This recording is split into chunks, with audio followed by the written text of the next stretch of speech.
நிறைய பேர் வந்து உணர்வோட சொல்லும்பாங்க. அது தவறான பதார்த்தம். ரைட்டா? நல்ல உணர்ச்சி பொங்க சொல்லு. அது correct. உணர்வு என்பது totally opposite. Excess of sense is a nonsense. இதுல இருக்கக்கூடிய உண்மை என்ன?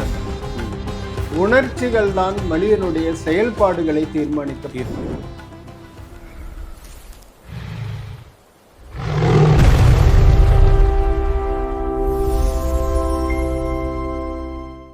சரிங்க ஜி, இந்த கல் அணிகிறதுனால பலன்கள் மேலோட்டமாக சொன்னீங்க, கொஞ்சம் டீப்பாக சொல்லுங்கள். ஓகே, இதுக்கு வந்து நான் விரிவாகவே சொல்லிடுறேன். சரி. இதில் என்ன டைம் கன்ஸ்ட்ரெயின்ட்? சரிங்க ஜி, 2 நிமிஷம் 5 நிமிஷம் விரிவாகவே சொல்லிடுறேன். அதாவது ஜி, எந்த ஒரு மனிதனை மட்டும் எடுத்துக்கலாம். இது எல்லா உயிருக்குமே பொதுவானது தான். எந்த ஒரு ஜனனம், உயிரி, நாய், பூனை, யானை எல்லாத்துக்குமே இருந்தாலும் மனிதனை மட்டும் நம்ம எடுத்துக்கலாம். மனிதனுக்கு வந்து உணர்ச்சி, உணர்வு அப்படின்னு 2 பிரிவு இருக்கு. 2 இருக்கு. அதுவே எங்களுக்கு இன்னும் தெரியல. ஐயோ, அதெல்லாம் தெரியாமலாம் இல்லை. இல்லை, பிரிச்சு தெரியல. நீங்க சொல்ற 2 இருக்குது. ஆனால் பிரிச்சு எது உணர்வு எது உணர்ச்சி? ஆமாம் ஆமாம் ஆமாம். இன்னைக்கு நான் அதை கிளாரிஃபை பண்ணிடுறேன். அதாவது ஜி, நிறைய பேர் வந்து உணர்வோட சொல்லும்பாங்க. அது தவறான பதார்த்தம். சரி, ரைட்டா? நல்ல உணர்ச்சி பொங்க சொல்லு. அது கரெக்ட். ரைட். உணர்ச்சி. இப்போ உணர்ச்சி அப்படின்னாக்கா, நாம் பிறக்கும் பொழுதே நம்முடனே சேர்ந்து பிறந்த மனதை பற்றிய குணாதிசயங்கள் தான் உணர்ச்சி.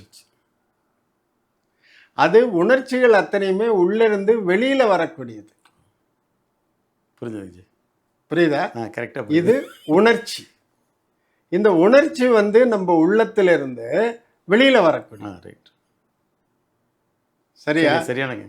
உணர்ச்சியை யாராலையும் கற்றுக் கொடுக்க முடியாது. சொல்லி கொடுத்து தெரிய வேண்டியது இல்லை. இல்ல, முடியாது. சொல்லி கொடுக்க முடியாது, இருக்க இயல்பாவே. ஆனா இந்த உணர்ச்சிகள் வந்து அதோட விகிதாச்சாரம் மட்டும்தான் மாறுது மனுஷனுக்கு. காதல் உணர்ச்சி, அன்பு உணர்ச்சி, ஏக்கம், பொறுமை, பொறாமை, கோபம், நம்மளை ஒப்பிட்டு பார்த்தல், ஏக்கம், துக்கம், எல்லாமே சினம், எல்லாம் உணர்ச்சி. எல்லாமே உணர்ச்சிகள். விகிதாச்சாரம் மாறுங்கிறீங்க. ஆமா, உங்களுக்கு வந்து பொறுமை இன்னும் ஜாஸ்தியா இருக்கலாம் என்ன விட. அதான் பர்சன்டேஜ் மட்டும் தான் டிஃபரெண்ட். ஆனா எல்லாமே இருக்கு. இது இல்லாத மனுஷனே கிடையாது. ஆனா ஒரு 50 உணர்ச்சிகள் கணக்கு எடுத்துட்டா அந்த 50ஓட விகிதாச்சாரம் மாறும். ஒன்னுல கூடி ஒன்னுல குறைஞ்சிருக்கும். ஆமா, ஒருத்தருக்கு வந்து கோபம் அதிகமா இருக்கும். ஆமா, என்னுடைய நண்பர்னு ஒருத்தர் இருக்கான். அவனை மாதிரி ஒரு பொறுமைசாலியும் அக்செப்டன்ஸும் நான் பார்த்ததே இல்லை. அக்செப்ட் பண்ணிக்குவார் எதுனாலும். ஆமா ஆமா. அர்த்தராத்திரி 12-1 மணிக்கெல்லாம் கூப்பிட்டு கண்ணா பின்னான்ட்டு அவன்கிட்ட கேள்வி கேட்பேன். பொறுமையா பதில் சொல்லுவான். எந்த நேரத்தில் எழுப்பலாம் நினைக்க மாட்டார். அதெல்லாம் கிடையாது. உணர்வு என்பது டோட்டலி ஆப்போசிட். இதுக்கு நேர் ஆப்போசிட். நேர் ஆப்போசிட். எப்படி? நாம் உணர்ந்து அறிவது எல்லாம் உணர்வு. சிம்பிள். ரைட்டா? அதான் தெரியுது. ரைட். நாம் எந்த மாதிரியான விஷயங்களை உணர்ந்து அறிந்து கொள்ள முடியும்? நம்ம உடம்புல இருக்கக்கூடிய 5 புலன்களை வைத்து நாம் அறிந்து கொள்வதுதான் உணர்வு. உணர்வு, அறிவு. யாரும் பிறக்கும் பொழுது அறிவோட பிறக்கிறது இல்லை. எல்லாமே அவங்களுக்கு புதுசு. ஆமா, குழந்தைக்கு. ஆமா, சரியா? ஆனால் நாம் கண்களால் ஒளி சம்பந்தப்பட்ட விஷயங்களை பார்க்கிறோம். அதுல இருந்து தான் அடையாளம் கண்டுபிடிக்கிறது, அது இது அழகு அழகில்லை, இது எல்லாமே ஒளி சம்பந்தப்பட்டது. மூக்கு நமக்கு சுவாசத்துக்கு உபயோகப்பட்டாலுமே ஒரு அல்வா, நுகர்வு. ரோஜாப்பூ, மல்லிகைப்பூ, ஜாதி முல்லை எல்லாமே பூக்கள் தான். ஆனா அந்த ஜாதி முல்லை வந்தாலே அது ஒரு வாசனை தெரியுது. தனித்தனியா. இது ஒரு அறிவு. உணர்ந்து அறிவது. ஆமா. இப்போ கண்ணை கட்டிட்ட ஜாதி பூவை இப்படியா எடுத்துன்னு போனாலே ஜாதி பூ பக்கத்துல ஜாதி முல்லை பிச்சி பூன்னு சொல்லுவாங்க மதுரை. காது கேட்கின்றோம். ஒருத்தர் பிறவியிலிருந்தே காது கேட்கலன்னாக்கா அவங்களுக்கு பேச்சும் வராது. ஏன்னா அவங்க என்ன கேட்குறாங்களோ அதை தான் ரிப்பீட் பண்ணுறாங்க. பண்ண முடியும். கரெக்ட். கேட்கவே இல்லை, அவங்க எப்படி பதில் பேச முடியும்? வாய் நம்ம பேசுகிறோம், ஆனால் சுவையை அறிவது வாய். இருக்கிறது 6 சுவை தான், அறுசுவை தான். ஆனால் இந்த காலத்தில் அதை 6 கோடி சுவையாக பண்ணிட்டாங்க. கமர்ஷியலாக மாற்றி. ஆமாம் ஆமாம் ஆமாம் ஆமாம், அதை விட்டுருவோம். அடுத்தது கண்ணாச்சு, காதாச்சு, மூக்காச்சு, வாயாச்சு, உடல் தோல்.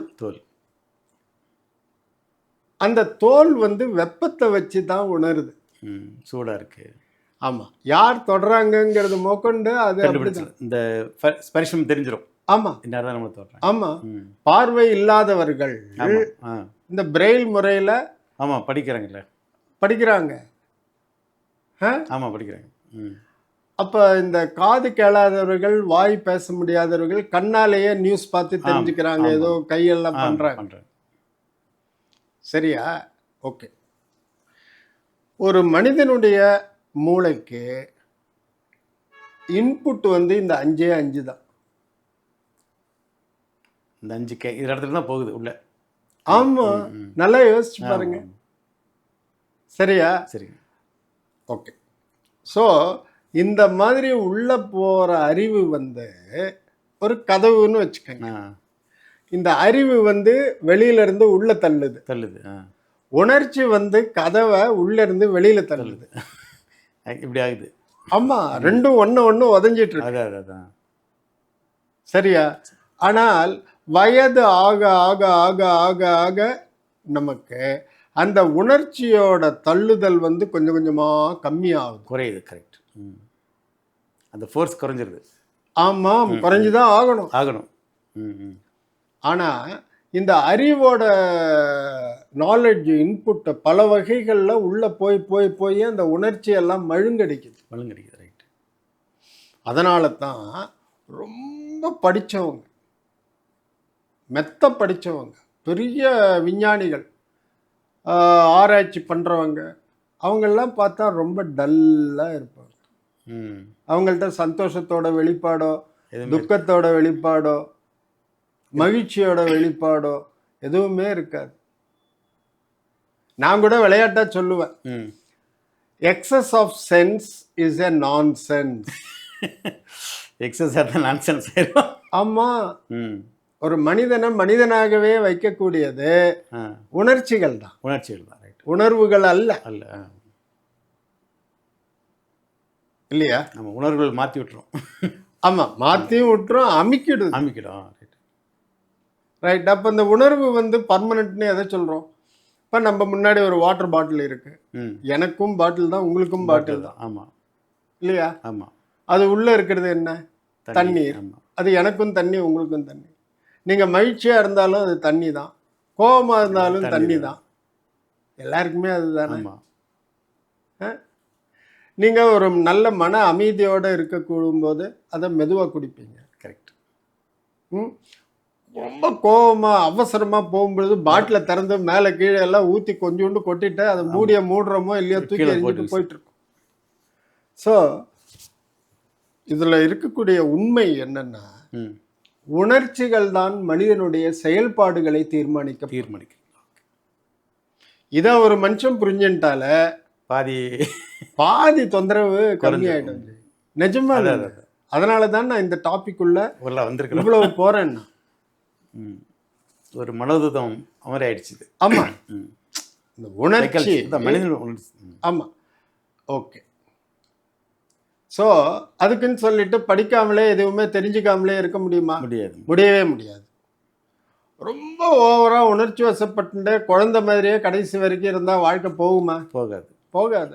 ஒரு குழந்தை பண்ற குறும்புக்கும் ஒரு பெரியவன் அதே மாதிரியே குழந்தை மாதிரியே பண்ணா அதை டாலரேட் பண்ணாது. சமுதாயம் டாலரேட் பண்ணாது, பண்ணவும் முடியாது, கூடாது. ஸோ இதை நம்மளோட கண்ட்ரோல்ல என்ன இருக்கு? உணர்வுகள் மட்டும்தான் நம்மளோட கண்ட்ரோல்ல இருக்கு. நான் விருப்பப்பட்ட கெமிஸ்ட்ரி எடுத்து படிக்கலாம், ஃபிசிக்ஸ் எடுத்து படிக்கலாம், எம்பிஏ படிக்கலாம், என்ஜினியரிங் படிக்கலாம். அதை எந்த அளவுக்கு நான் வாழ்க்கையில உபயோகம் பண்றதும் என்னோட கண்ட்ரோல்ல. ஆமாம். ஆனா உணர்ச்சிகளை நம்மளால கண்ட்ரோல் பண்ண முடியுமா? முடியாது. இல்லையா? ஒரு அதீத துக்கம் வரும்போது யாரா இருந்தாலுமே நம்ம ஆமாம், அழுதுறோம், கண்டிப்பா. ஒட்டஞ்சிடுறோம். ஆ, ஒரு மன வருத்தம், ஒரு டிசப்பாயின்மெண்ட் வந்தா அப்படியே டவுன் ஆயிடும். டவுன் ஆயிடுறாங்க. ஒரு கோபம் வந்தா அவன் எவ்வளோ பெரிய புத்திசாலியாக இருந்தாலும் தவறு இழிச்சிடுறான். ஆமாம், ஆமாம். கத்தி எடுத்து குத்திடுறான், ஏதோ ஒரு இது நடந்துருது. குச்சி எடுத்து அடிச்சிடுறான், எதையாவது ஒன்று தூக்கி போட்டு உடைச்சிடுறான். வேணு வீட்டு கதை கூட வேகமாக சாத்திட்டு கடைசி ஆ, கேட்ட சத்துரு வேகமாக சாத்திடுவாங்க. ஆ. இந்த டென்ஷன், அந்த உணர்ச்சியை உணர்ச்சியை வந்து ஏதோ ஒரு வெளிக்காட்டுறான். எப்படி காட்டித்தான் ஆகணும், முடியாது. அதான் ஒரு எறும்பு கூட அதோட பாதையில நீங்க கால் வச்சீங்கன்னா கடிச்சிடும். கடிச்சிடும். அதான் உணர்ச்சி. அது கோபம் வருது. அதான். ஓகே, இப்போ வந்து நீங்க கேட்ட கேள்வியை நான் பதிலோட இணைக்கிறேன். ஆ, சரி. நீங்க என்ன கேட்டீங்க? கற்களோட பயன்பாடு அல்லது உபயோகம் உபயோகம். மனித வாழ்க்கையில ஆமாம். என்ன? ஆ, ஒரு கல்லு வந்து நாம் உணர்வினால் அறிந்த அறிவை மாற்ற முடியுமோ? இப்ப நீங்க சொல்லுங்க. முடியாது. ஸோ எதை மாற்ற முடியும் என்றால் உணர்ச்சிகளை மாற்றும். மாற்றும். ஒருத்தன் அதீதமா கோவப்பட்டு இருக்கான், ம், ம். அவனை கோபத்தை கம்மிப்படுத்திடலாம். படுத்திடலாம். ஆ, ரைட்.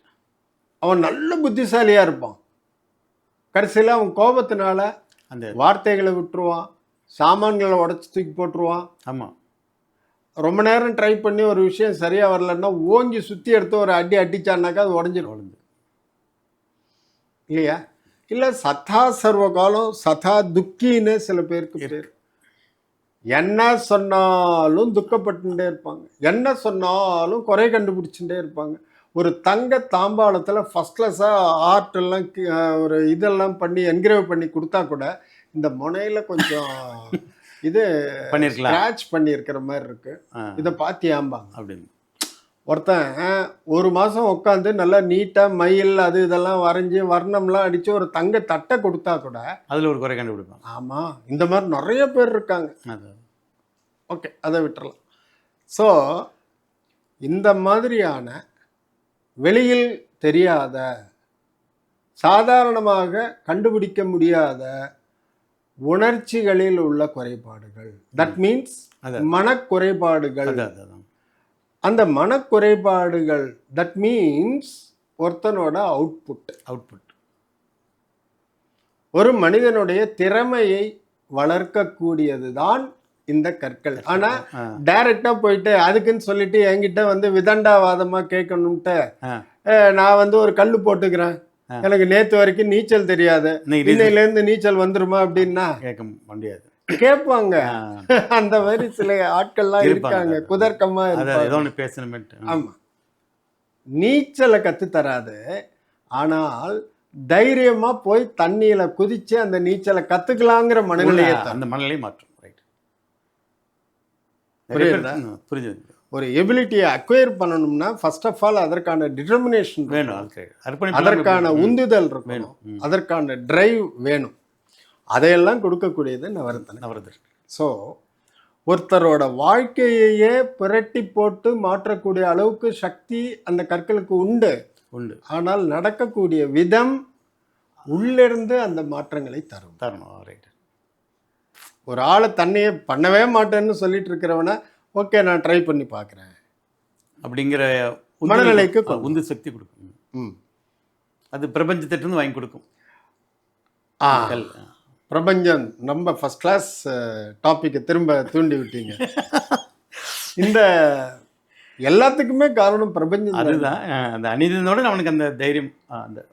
அது அணிவதுனால அந்த கல்லு போய் என்னமோ இப்படி குறுக்குறுன்னு பண்ணி அந்த மாதிரிலாம் பண்ணாத.